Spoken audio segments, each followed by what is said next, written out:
ఇక్కడ ల్యాండ్ భూములు, అదే మరి మైన్స్ మినరల్స్, అదే మరిగా అటవీ సంపద, ఈ 3 విషయాలు కూడా కూలంకుషంగా ఈరోజు మనం చర్చిస్తున్నాం.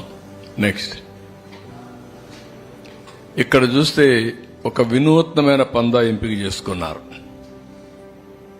నేరస్తులు, అందులో కూడా ఆర్థిక ఉగ్రవాదులు. ఎలాంటి పందాన్ని ఎంపిక చేసుకుంటారనుకోనికి ఇది ఒక ఉదాహరణ. ఇవన్నీ కూడా మీరు చూస్తే ఒక పక్క పట్టణ ప్రాంతాల్లో ఉండే భూములు, నేను ఎగ్జాంపుల్ మాత్రం ఇస్తున్నా, ఇంకా చాలా ఉన్నాయి. కావలి, నెల్లూరు, ఏ టౌన్ చూసినా, ఈవెన్ ధర్మవరం మీరు చూశారు మార్నింగ్ వాక్ ఏం చేశాడు. కాబట్టి అవన్నీ ఉన్నాయి. మా వాళ్ళు అవన్నీ కంపేర్ చేయలేకపోయారు, అవన్నీ కూడా కంపేర్ చేస్తాం. విశాఖపట్నం, ఒంగోలు, తిరుపతి, చిత్తూరు ఒకే స్టడీ, అంతవరకే ఇవ్వగలిగాం. అదే మరి కొత్తగా ఒక మెథడ్ ఎస్టాబ్లిష్ చేశారు హౌస్ సైట్స్ పేరుతో. ఎక్కడికక్కడ ఇష్టానుసారంగా అధికార దుర్వినియోగం చేసి ఆ కొండే భూమిని ముందే వీళ్ళు కొంటారు, ఒక స్మాల్ ట్రాన్సాక్షన్ చేస్తారు. ఆ ట్రాన్సాక్షన్ అబ్నార్మల్ గా చేస్తారు, అదే మార్కెట్ రేటుగా చూపిస్తారు, దానికి 2.5 times డబ్బులు ఇస్తారు. అంటే ఇది ఒక పెద్ద ఫ్రాడ్ చేసే పరిస్థితికి వచ్చారు. అవి కూడా ఎక్స్ప్లెయిన్ చేస్తాం కొన్నిటి వరకు. ఇంకొక పక్కన వీళ్ళ ఆఫీసులకి ఇచ్చేటప్పుడు అన్ని ఆఫీసులకి ఇవ్వాలి. ఇక్కడుండే మీడియాకు కూడా మీకు కూడా ఎస్టాబ్లిష్ చేయలేకపోయారు. 22 ఆఫీసులు, 41 ఎకరా, ఎక్కడికక్కడ ఒక అడ్వాన్స్ ప్యాలెస్లు కట్టేసే పరిస్థితికి వచ్చారు. ప్రజాస్వామ్యానికే గంతలు కట్టే పరిస్థితికి వచ్చారు. మీ అందరూ కూడా ఎవరు ఎక్స్పెక్ట్ చేయనటువంటి పరిణామం తీసుకొచ్చారు. ఇంకొక పక్కన ఇది వైఎస్ఆర్ ఆయన ఫోటోలు సర్వే చేసి, సర్వే రాళ్ల పైన ఆయన బొమ్మ వేసుకోవాలని మళ్ళా పేరు వేసుకున్నాడు. ఆ బొమ్మ వేసుకుంటే కొంతమంది సజెస్ట్ చేశారని, ఇది నవ్వులాట కాదు, సజెస్ట్ చేశారని. చనిపోయిన తర్వాత బొమ్మ వేసుకుంటారు, నువ్వు వేసుకొని అక్కడ పొలాలో పెడుతున్నావు, నువ్వు చనిపోయావనుకుంటారు అని చెప్తే పేరు పెట్టాడు. ఈ పేర్లు చూడండి మరి.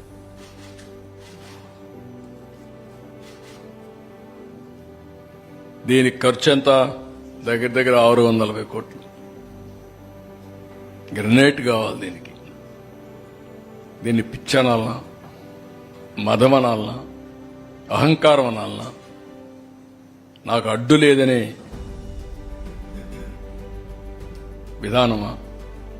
ఎవరైనా ప్రజాస్వామ్య దేశంలో ఇవన్నీ యాక్సెప్ట్ చేస్తారా అని నేను అడుగుతాను. ఏం మన రాజులమా?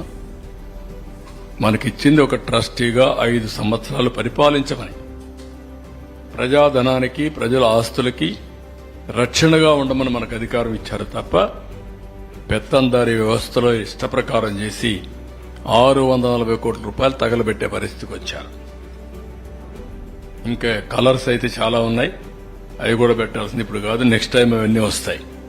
నెక్స్ట్ ఇక్కడికి వచ్చినప్పుడు వీళ్ళ ఆఫీసులు జీవో నెంబర్ 340 ఉపయోగించుకుని 2 ఎకరాల వరకు ఇచ్చారు, 33 ఏళ్లు లీజ్ ఇచ్చారు.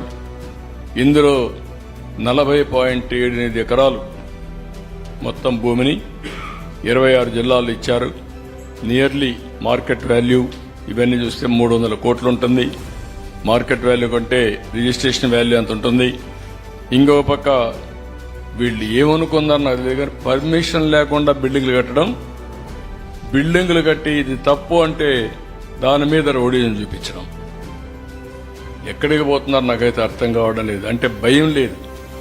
గవర్నమెంట్ అంటే చట్టాన్ని చూస్తే ఏమాత్రం కూడా లెక్కలేనితనం, ఇష్టానుసారంగా చేసే పరిస్థితికి వచ్చారు. ఇంకొక పక్క construction in Tadepalli irrigation department చాలా స్పష్టంగా చెప్పారు, ఇది ఇవ్వడానికి వీలు లేదు అని చెప్పినా వైలేట్ చేసి ఇచ్చే పరిస్థితికి వచ్చారు. Next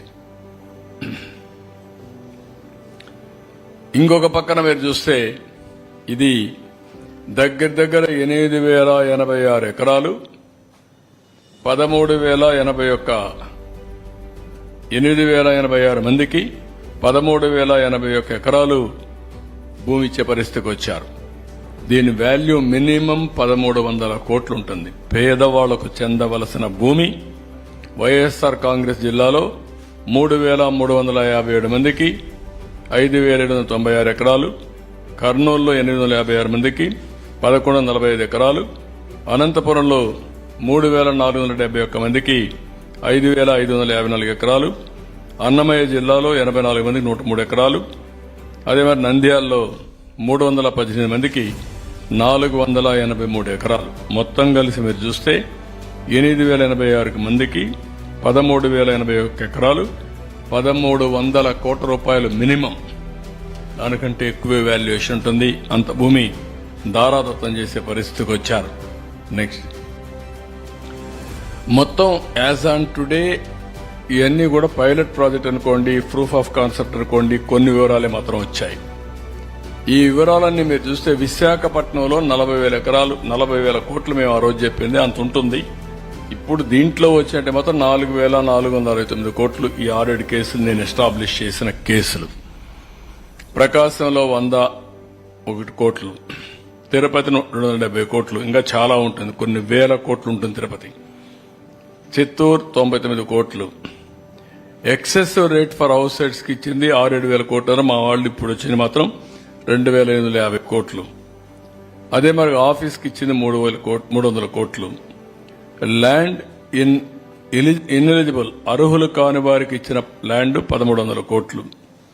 fresh hold rights assignment lands ని ఫ్రెష్ హోల్డ్ గా మార్చింది 14,830 కోట్లు. డాటెడ్ ల్యాండ్స్ ఇవన్నీ కూడా ఇల్లీగలీ ఫ్రీ హోల్డ్ చేసింది 6,129 కోట్లు. ఇంకొక పక్కన పట్టా మేడ్ ఇల్లీగలీ ఫ్రెష్ హోల్డ్ చేసింది ఇది 102 కోట్లు. ఇదేమిది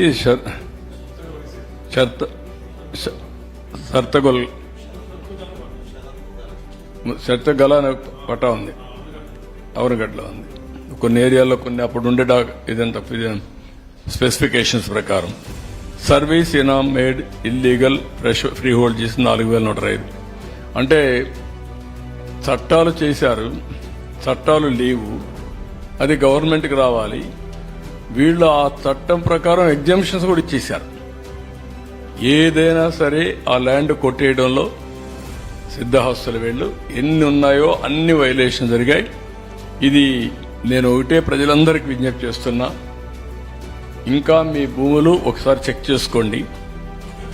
ఎవరైనా మీ భూమి కబ్జా చేసి ఉంటే 22A మార్చి కానీ ల్యాండ్ టైటిలింగ్ ఇది కానీ బలవంతంగా లాక్కున్నా ఏది చేసినా మీరు కంప్లైంట్ ఇవ్వండి, నేరుగా అప్రోచ్ అవ్వండి. మీ భూమి మీకు ఇప్పించే బాధ్యత మాది. అదే మరి ఎవరైతే ఈ తప్పుడు పని చేశారో వాళ్ళని పనిష్ చేస్తాం చట్ట ప్రకారం. తద్వారా మీకు న్యాయం చేపిస్తాం. ఇలాంటి జరిగినప్పుడు భవిష్యత్తులో ఇంకొకరు చేయకుండా ఉండాలి అంటే కఠిన శిక్షలు అవసరం. మళ్లీ మీరు కూడా ధైర్యంగా ముందుకొచ్చి మీ భూమి పరిరక్షించుకుంటే భవిష్యత్తులో ఎలాంటి చేయాలంటే కూడా ఎవడైనా భయపడతాడు. ఈ విషయంలో చాలా స్పష్టంగా ఉండమని అప్పీల్ చేస్తున్నా.